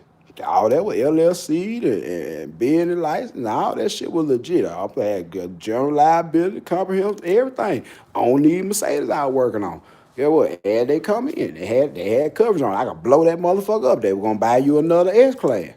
Cause the way I had shit set up. But I'm type of mind frame person right here. I'd much rather make my money, figure out what I owe Uncle Sam, do what everybody else that making their own money do, figure out how to offset that shit, and put the money where it needs to go to benefit me. Not to benefit the government. They print money, y'all. That right. Santa Claus effect, Tim. And that bullshit, bro. Like I said, the Santa Claus effect, man. If you waiting on somebody to give you something around that motherfucker, you gonna starve. And that used to be true, and they done made everybody so soft that it ain't true no more. And you waiting on motherfucker to give you something, you might just get it now, and that's fucked up. It's fucked up. I understand disabled, can't work, can't do this, or you physically ain't able, mental problems, things like that. But if you able body to get up and work, man, get your motherfucking ass up and go do something. And that for real. It come from folk that work too hard for to be paying for everybody. And get what? You waiting on me to pay for everybody, y'all motherfuckers come up shout every time. Cause get what? I'm gonna reinvest in my business, make a necessary business spend, write that shit out. Y'all ain't gonna get a dime from me. And you better act like you know. So like I said, the working people that go to work every day, 9 to 5, getting the taxes, the FICA, all this stuff took out, they make this country move. And see if we got a decline in that going on and a big old spike in people opening their own business, this economy gonna be a set for a long time. It's gonna be a problem for a long time. The problem gonna get worse as people begin to open their eyes up a little bit more and realize even if I got a job, I make me an online business. If I can gross more than $600 in a year, guess what? That's a taxable business. The YouTube stuff. When you get over $600 a year, I don't know, that's a taxable business. Yeah, it's real. It's a real business. But at the end of the day, that's what you need. You need something where you can have a taxable business and incur some costs, some expenses. Because get what? One of the biggest things you can do, and I gotta get up off here, but I just be feeling like in life for the biggest thing you can do to help yourself, especially when you open your hot shot company. And folk make this mistake all the time.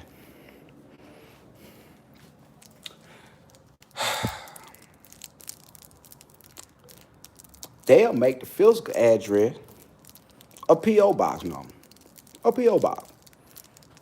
They'll make the physical address a rented. He said, hold on, Marvin Jones said, everybody got soft out here. I'm grinding, I got forced out the army for medical, didn't stop me, I'm getting it until I can't get out there and grind no more. You motherfucker right, Big Dad. Marvin, I wish I could shake your hand, but with a little fist bump on there, my guy. Cause well, I'm gonna run the wheels off that motherfucker. I'm gonna do whatever I gotta do, take care of my family, and have my family living above board. Man, we ain't trying to do no mediocre shit where everybody wondering who gonna pay their bill and what gonna get cut off their money and what we gonna pay and what we ain't gonna pay no, we done did that. We done did that. I came out of not a motherfucking thing. I came out a whole lot of it's a choice between you gonna pay the phone bill or we gonna run over here and get something to eat right quick. So more to be, bro. But yeah, like I said, there's a lot of that went on in the past to the point where not when you know what it takes. Get what? If it's your business and your deal to get up every morning at 5:30, go to a job, sit in the office, go to a factory, do your job, get your check, come home, get your tax took out, whatever, be proud of what you're doing. And just know one thing, it's always room for improvement. For real. We need some people that do regular stuff, and we need all that stuff. Hey, man, Kenny Park, you said it best, boy. I won't cut myself in half behind that one right there, Kenny Park. God, family, and that craft. Run tell that. Run tell that. And you know, like I said, at the end of the day, we all know there's room for improvement, whatever we doing. If I'm picking up cans every day, I know I can pick up a few more. Real talk. Hey, real talk, baby. Oh, real talk. Hey. But at the same time, take the right step, measure my time well. Absolutely, my guy. And you can stay and do bounds of what you gotta do is circumscribe by the law. You know, to a point where when you come in to talk stuff like that, I like that type of talk because guess what? We some workers.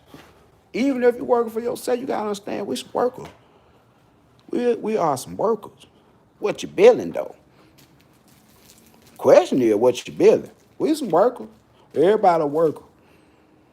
Working on a building, working on a project, working on your life, but what you billing? We get real metaphorical out here, man, to a point where yeah, I like it. I like it. And that's how I rock, because at the end of the day, like I said, all this shit a circle. You ain't but one material point in this circle, man. Out of the whole thing that going on right here, baby, we ain't nothing but a grain of salt on the table. But you put it together, you get a pile. You put the pile together, you get a mountain. Eventually. That's why I say everybody working together toward a common goal of becoming more financially independent, getting something you could call your own, even if it ain't nothing but selling trinkets, man. I'm talking about, y'all just don't know. You eBay market sell and resell, drop ship, do some crazy stuff. I ain't advocating nobody do none of that shit. But I'm saying, it's something.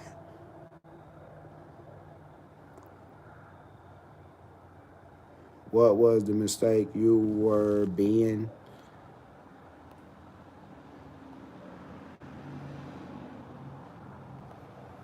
Can you rephrase that? Oh, what was this mistake you've been mentioning? Oh.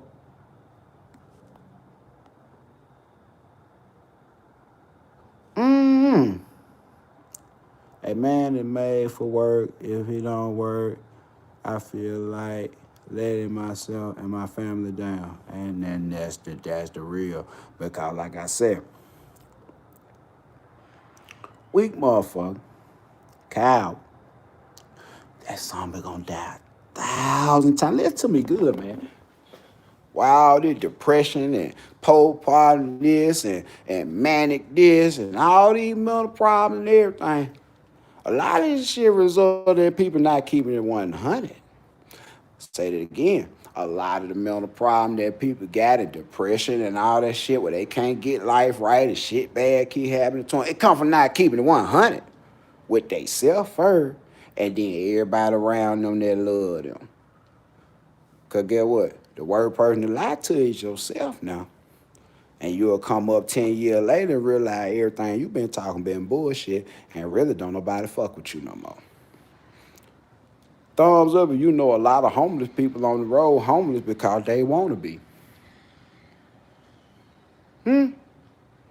The choices got made that they had the option to do right, but they had their own mindset about some shit that put them in a position. And now they got to sign up on the side of the road with that bullshit. Now I know economic problem happen. People lose jobs. You ain't number 2, 3 paycheck from being homeless. But on some real shit, there's a lot of motherfuckers out there need they motherfucking ass beat to sleep. They riding away. And that's just what they gonna do to the end. And they ain't trying to see no daylight. Cause get what? There's a lot of folk content what they doing. See, that's where the mind come in. That's why I said a lot of folk mind fucked up, got mental problem. They out there on the street. They walking around with short pants on in the middle of December. It's 30 degrees outside. Mine ain't right. Cause get what? They came to a realization where the whole world against them. Whether it be real or fake. The whole world against them. They call. You ain't keep it real with yourself first. And you ain't keep it real with the folk that love you. That love you, that's around here supporting you and doing different stuff like that, really got your best interests at heart. You ain't go out here and work hard. You laid up half for $20, $30 every other day. Swear to God, you gonna pay it back and never get these folk their money back, shit like that.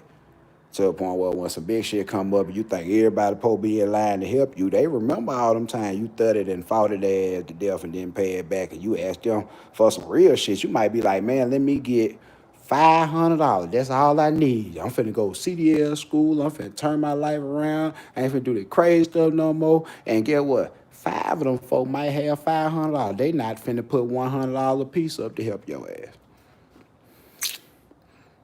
And that's how I feel about some of the stuff that be going on YouTube.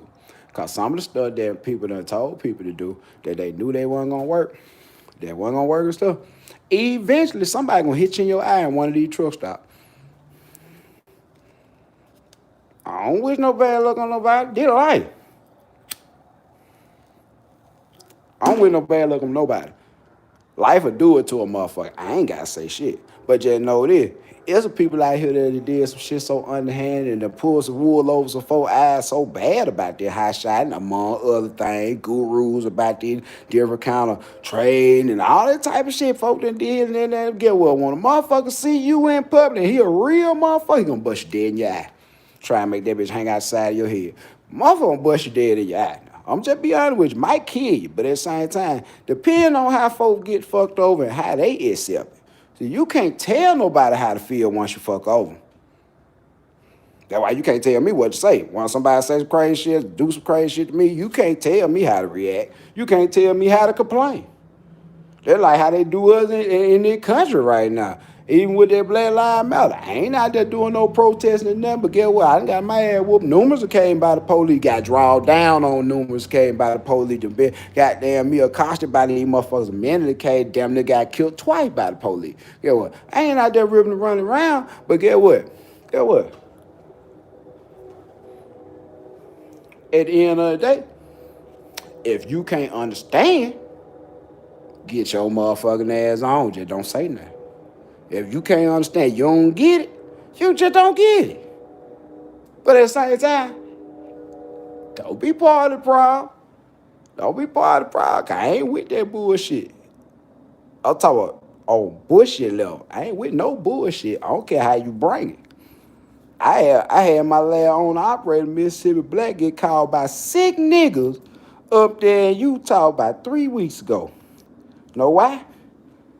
Because he stayed parked in front of the fuel island after he had got his gas and pulled up a little bit longer than somebody had liked it. And they came over there, and get what? The pilot people came, the man that was checking the parking lot, picking up the paper, you know what I'm saying? He had got a little walkie-talkie alert. Hey, got a truck in the island, go check on him. He came to my partner, hey man, they say you need to pull up out of the island. We got a little traffic going on behind you. No problem. My guy ain't even closed the door yet and put it in drive. You got another driver come across the front of his truck. Well, fender walk. I'm talking. I watched this on dad camera. Y'all ain't lying. Walked across the front of the truck like they finna go on up to the store. Took it upon themselves, got halfway past the truck and just stopped like something hit them. And came back and started talking to him. If y'all know Mississippi Black, he a laid back kind of guy. He was like, yeah, what you need? And they went to converse back for, yeah. They told me, guy from the store, I'm finna go ahead and do that. And when motherfucker turn around, get to walking back, now he all kind of niggas and shit. When you play with me, I'ma shoot you in the back of your head. I'm just saying, for a motherfucker across the country now, I'ma kill you. And I'ma come home like ain't nothing happened. Don't play with me like that. My mind fucked up to it. I got great grandma that raised me all the way from a little kid to love everybody. Don't bother nobody. Work hard. Save your money. Keep it 1,000. When you come to me with it, I'ma gun you down. And we could be in New York City where they say you better not have no gun. I'ma kill you. Just be honest with you. This certain shit, and it ain't about no Black Lives Matter, it's about mutual respect.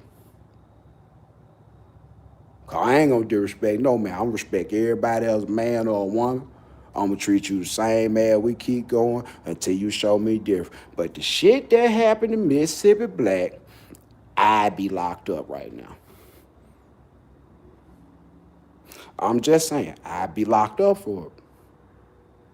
I'm gonna die by mine, y'all. And I'm talking about that shit done been proven in some life or death situation. I'm a real lie, die by mine. And just as sure as I ain't out here bothering nobody, should nobody be bothering me. I don't hold no extra long conversations in these truck stops. If I see somebody, hey, how should I have it? Hey, what's up, brother? And let's walk and talk. Because I'm doing something. I'm rolling. Let's walk and talk. And all that. And I'm cordial. And I'm cool. And I ain't no color-struck person. It ain't about that with me. It's 100% about the respect factor to the point where, man, you out here doing the same thing. And whether y'all know it or not, all of us running the same race. If you ain't got no $1 million in the bank, all of us running the same race. Broke folk race. Run tell that. We run the broke folk race. You ain't got $1 million put up cash where you can go put your hand on and say, I'm a millionaire, cash motherfucking money. We all run the same race. Now, like I said, I'm gonna get up off of that, but just know that when you see a big 6'4" ass nigga walk through the truck stop and you got some flip shit on your mind to say to me, you better hold that shit. My shit like a light switch, it flip. I ain't bullshitting y'all. I'm fucked up in the head. And I be trying to do right because God has blessed me with a whole lot of intelligence, business sense. I can deal with people, and I'm a personable person, very polite, well-raised, but I will kill you. And that's the bottom line truth of it. I'm just fucked up in the head, y'all. And it ain't about no, like I said, it ain't about no race. It ain't about no color. It ain't about no gender. It's just about everybody acting like they supposed to act as people. Everybody have common decency as a person, mutual respect. That shit go a long way. And real talk, I'm gonna die by mine. Y'all be ready to do it to me. You motherfuckers just ready to do it to me. I got like gang of life insurance, some disability policies, some more shit. They'll pay for my house and all this shit. Real on work, more till my family dead than alive. Everybody should be so lucky to say that. You work more than your family. If something happen to you, they gonna cry. These motherfuckers ain't gonna borrow a goddamn thing to do whatever they gotta do for the rest of their life. And I'm gonna lay it down back. I'm gonna let them collect. I'm gonna let them collect. That's my whole thing. I pay for it every month to let them collect. And if some shit go down like that, get what? I'm gonna let them collect. And I hope they see my ad when I do it, because I'm gonna be dead fucking serious. Now we finna get out of the line. We done went dark as a motherfucker. This shit done went left for you like a motherfucker. But get what? I want you to be diligent. I want you to come out here, do your job, be respectful, be safe, get your ass back to the house, man. All parts of the country ain't the same. You know what I'm saying? All people way of thinking in different parts of the country ain't the same. And the parts of the country where people think a certain way, or a area, a country, township where you run up on some people that may think a certain way or may not think a certain way, will oftentimes shock you. Can a hotshot or semi-truck driver carry a gun from state to state? I know some states have responsible gun carry laws, and many states will respect your carrying permit. You most definitely need to know the state that you in and the reciprocity to the states that are around you that you will be going in. One of the biggest mistakes that you can make is to actually go somewhere and have that come up as an issue, because depending on where you are, just being in possession of a gun is automatically a felony and it's prison time. I'd rather be carried by the 12, I'm gonna say that again. I'd rather be judged by 12 than carried by 6. I'd rather be judged by 12 than carried by 6. I'm gonna say that one more time. I'd rather be judged by 12 than carried by 6. To the point where, well, folks play with me if they want to.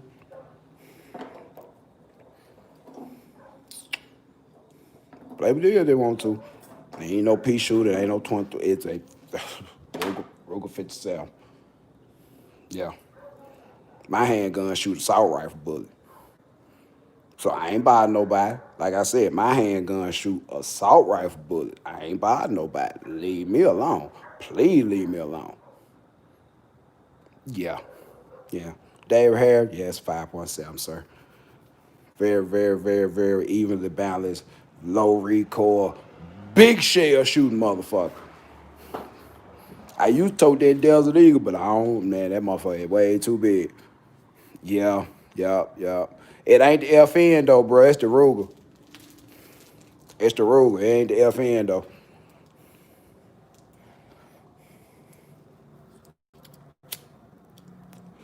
And we could do a little of that one day. We would get gut show out of this motherfucker. Boy, I go back to my hometown and just make a walk off, be like, God damn, this bitch got an arm. But at the same time, it ain't about that. Like I said, personal protection, that's your personal business. If you got that gun in that vehicle, you need to have that thing secured. Most of the time, they're gonna want you to have the ammunition separate from the gun.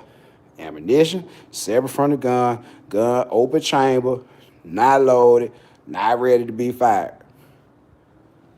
Most time they need to be locked up. If you can buy you a small gun safe or something like that, you can roll with it like that. Yeah, don't get caught in New Jersey. Say yeah, they gonna bam your ass. So anywhere up in that Northeast playing around like that in New Jersey, New York, and them boroughs and them Bronx, they not playing no game with your ass. So if you got to do it then, you just better be ready to lay down. For real, I already had that mapped out. I'm finna do this. I'm gonna be gone minimum 1 year. Am I still gonna do this? I check all the yes boxes, because if I'd have got to the point where I'm even there in my mind, decision have been made, I'm ready to go lay down. I'm gonna lay down, y'all. And ask them, I'm gonna go lay down. So live. I ain't gonna take nobody with me or nothing. I'm gonna go lay down. Map of reciprocity, USArmy.com. Map of reciprocity, Shadow 1776, USArmy.com.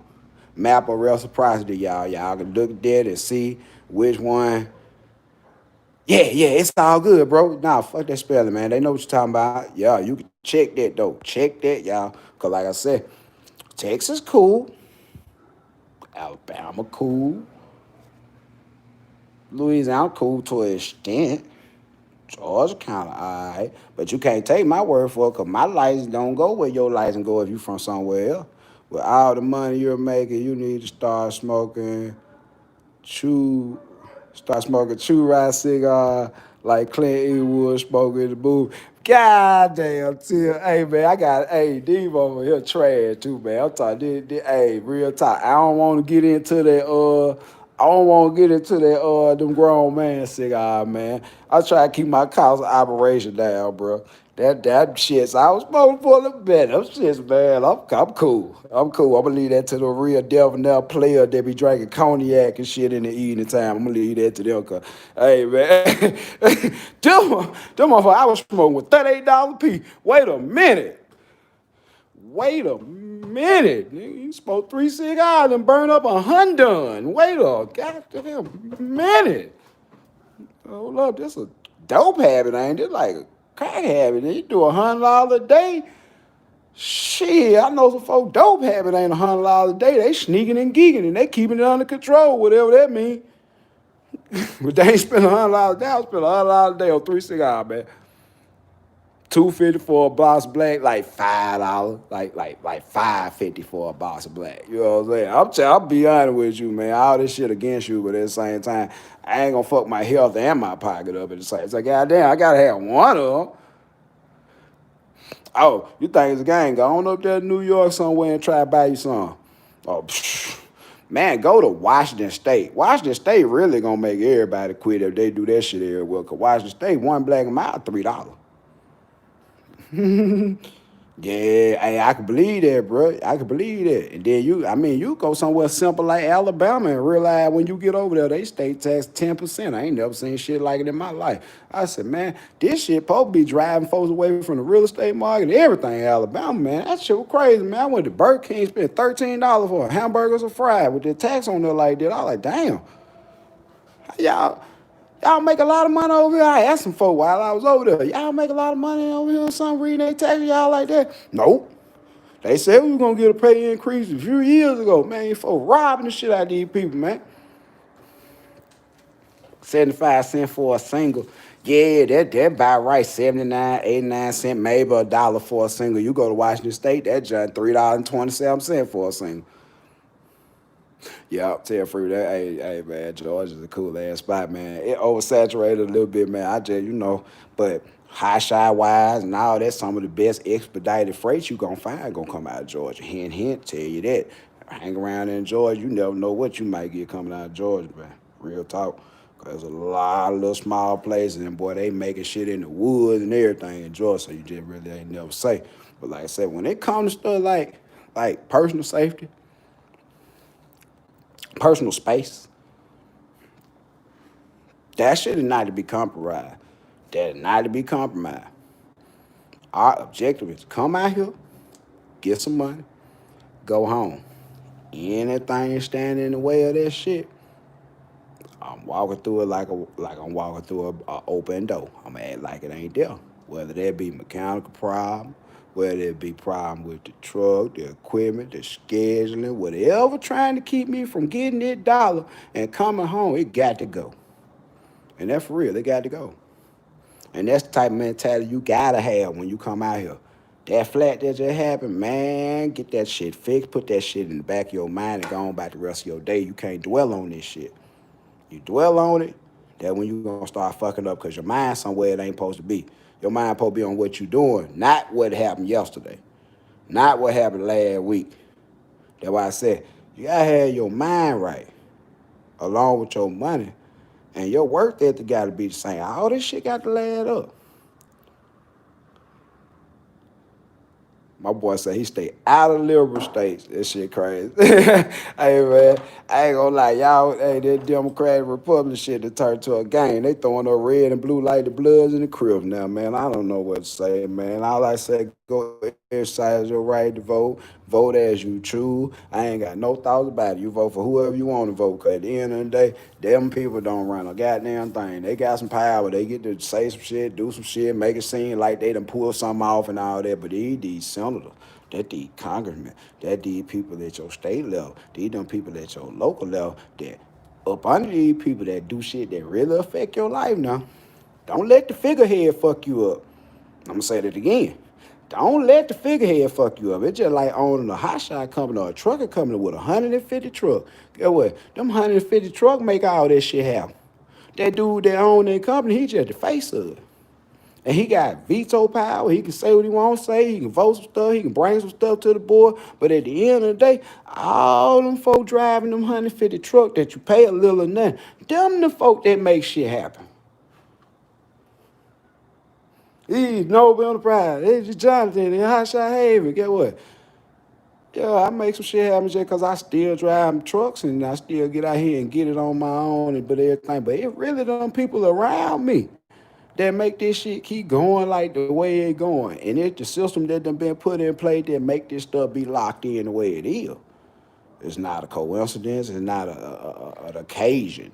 This shit is a way of living. It is a way of thought. It's a way of being in your mind to where if shit is getting in the way of me coming back home with this money, with my health, and with my sanity, I'm running through the shit like a brick wall with a bulldozer. And I'm out of here. Y'all keep them wheels turned the right side down. Love y'all. Everybody get out there and vote. Do your thing. I don't give a fuck who you vote for. Just get out there and push something, goddammit. Do your part, make your voice heard. Whatever the electoral college choose to do with the verdict or whatever happened at the end, that's on them. It's just like getting your tithes and offering their church. If they steal all the money to run out, buy a Cadillac, that ain't your business. At the end of the day, it's about what you did. You did your part. That's all you can do. Peace.